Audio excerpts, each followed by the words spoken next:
Hey guys, it's Kelly and welcome back to my channel. Today I have a 2025 Lincoln Nautilus Black Label for us to review. I've been driving this car for about a week and I'm actually pretty impressed with a lot of it. A little sticker shocked, we'll get into the MSRP in a second, but overall I'm excited to dive into this with you to find out just how family friendly this SUV is.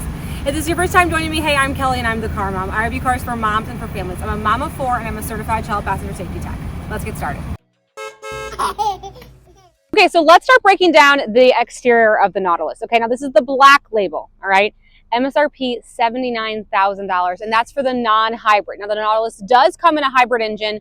This is not the hybrid, just your standard gas, but you're still talking close to 30 miles per gallon, which feels pretty good. Overall, I like the exterior, okay? It definitely feels elevated. I can't express to you how much I like the size of this car. The Black Label has some really stunning add-ons. As you can see, just like a ton of gorgeous black accents, some nice trim. I love this kind of design element here. The door handles are a little controversial, okay? No door handles on the car. Kind of gives it a sleek look. The door handles are up here. I've had a lot of people tell me it kind of looks like the trim is bubbling up, a piece is coming down, all kind of interesting. What do you guys think? I love this design element too on the black glass. Really nice. Okay, and let's take a look at the back end. You know Lincoln, they're known for their big old light bars back here, okay? I go back and forth with it. I think it looks okay on this car. Overall, it's a very sleek, really minimalistic design back here. Look at this. We have the Lincoln logo like underneath here. We have the Lincoln, wording underneath here. Doesn't say Nautilus anywhere. We're kind of like missing some sort of logo here. It's very minimalistic. They even tucked the wiper blade up here as well, just to give you a really clean back end. For as almost like minimalistic as the exterior of this car is, the interior is the complete opposite. Okay, this car is borderline over design on the interior. Let's take a look at the door panel. The leather's a lot. The leather's loud. You're either going to love that or you don't. But even like look at the speakers. I think we have 28 different speakers in here that have this crazy chrome design element. We've got piano black here. We've got contrast stitching. I mean, even down to like the windows have a design element to them.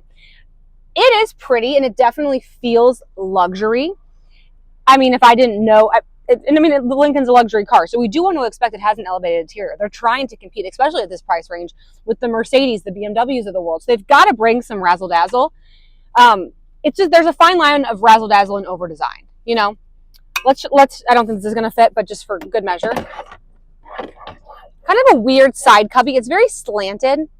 It's very slanted. Good storage, not great for cups, but this giant cup does fit in the standard cup holder. Okay, before you go to the other side, I want you to get a really good look at this steering wheel, okay? This is Ford and Lincoln's new thing. It's an oval steering wheel, and let me tell you something, I love it. I love it, love it, love it. It feels so nice in my hands. I don't know, I can't express it. It's definitely worth trying out, though. I think it's awesome. Back to this interior, all right? Look at this screen. 48-inch curved display. I've seen this in the Navigator. I like it. It takes some getting used to with your eyes. Like, for example, your time is there. You know, you can obviously customize all of this stuff. It's a lot of screen. It's replacing heads-up display. I'm a really big fan of the heads-up display where things actually project on the windshield.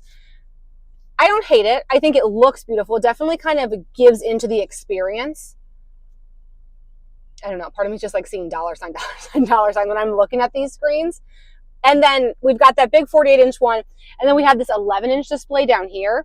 And it is just, it takes some getting used to on like when to look down here, when to look up here, because here's the time, there's the time, here's the map, there's the map. It's just kind of a lot. It's a lot going on. All of our climate control is, of course, controlled through here. This car does have one of my pet peeves, though. And that is when you don't have you can't manually move the vents for some reason. You have to go in here to move the way that the air flows. I think that's the most ridiculous thing I've ever seen. I despise that. Despise that. However, wireless Apple CarPlay, Android Auto, ambient lighting, you know, the works. I mean, it's good tech. And Ford and Lincoln have come a very long way with their new models and improving their tech.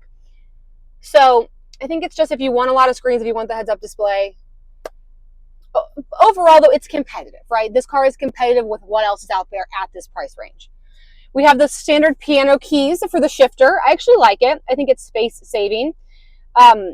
And then we go into our giant volume knob, our giant crystal volume knob, our wireless charger, which is not my favorite because I don't like when I have to hide the phone and hope that it works, which it's not even charging right now. Honestly, Ford and Lincoln have crappy wireless chargers, and I will tell them that to their face. I don't like that. Now it's charging. Okay, good. My 2 cup holders, a place for my key, USB and USB-C, and then we get into our center console with 2 additional charging as well. We have, everything's suede, which I actually love a suede headliner. And then we also have our panoramic sunroof. Okay, I want to talk about the seats. Again, a lot going on. Besides just like the suede, the leather, the contrast stitching, the leather piping, you've got heated, ventilated, and massaging seats. They also power adjust in every which direction. It even has 2 separate leg bolsters for truthfully like ultimate driver's comfort. So you can individually control these leg bolsters, like maybe to give your outboard knee some more support, bring your inside knee in. Very customizable. Honestly, very comfortable seats. I kind of refer to these as like the gamer chairs just because of the way that they're designed, but they're great. They're very comfortable. Okay, this back seat is awesome. Look at this leg room.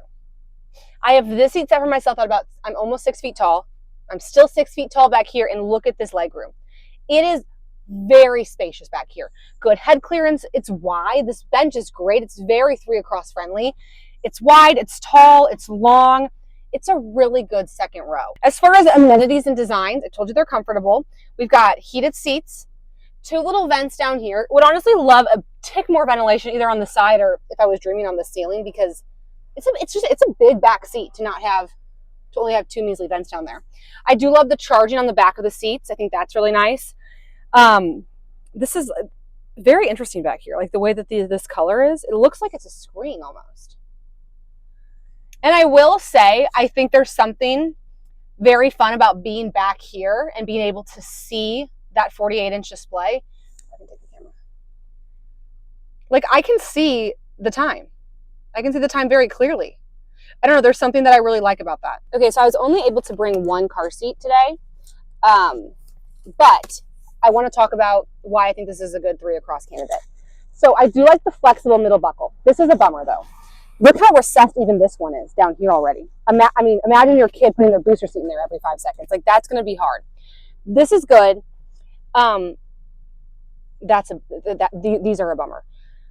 Where 3 across gets difficult is 3 across, people think once their kids are out of car seats, like they're good to go, it's better.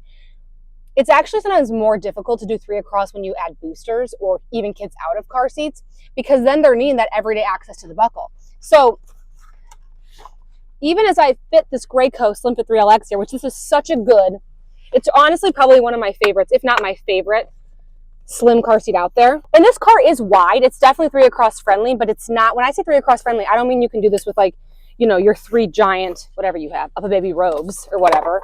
You're going to need slim seats to do 3 across, at least in the middle, if not all of them. But see how nice it is that this buckle is flexible and I can kind of move that over. Okay, so room-wise, I could definitely fit car seats on either side. You're just going to have to watch those buckles, you guys. They're just going to get really recessed. And you could see how if you had a slightly wider car seat and it came over that buckle, that would be bad news bears. But there are 3 across combos that are going to work in this car. All right, guys, that's going to wrap up my tour of the Lincoln Nautilus. Overall, if you are looking for a luxury 5-passenger car that still has a lot of room for the family, I do think this is a really good contender. I love the exterior. I like the interior design. It's a little much, but at the end of the day, this is a luxury car, and it definitely gives luxury when you're in the interior or just looking at the exterior. So thank you guys so much for joining me, and I'll talk to you next time.